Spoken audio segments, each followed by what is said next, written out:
সপ্তাহের গোড়া থেকেই আকাশের এই অবস্থা, একেবারে সম্পূর্ণ মেঘে ঢাকা আকাশ। মুখ ভার করেছে তো করেইছে, তা যেন আর শেষ হচ্ছে না, রাগ আর কমে না। যাই হোক, আজ আমরা জেনে নেব মেঘে ঢাকা আকাশ বা মেঘাচ্ছন্ন আকাশ ইংলিশে আমরা কিভাবে বলবো। মেঘাচ্ছন্ন আকাশ বা মেঘে ঢাকা আকাশ বলতে গেলে আমাদের বলতে হবে the sky is overcast. The sky is overcast.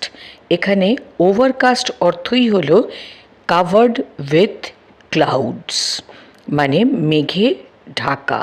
সুতরাং আমরা যদি বলি the sky is overcast with clouds, তাহলে কিন্তু ভুল হয়ে যাচ্ছে, কেননা ওভারকাস্টের নিজের অর্থই কাভার্ড উইথ ক্লাউডস। তাহলে হয়ে যাচ্ছে the sky is covered with clouds, যেটা কিনা ঠিক নয়।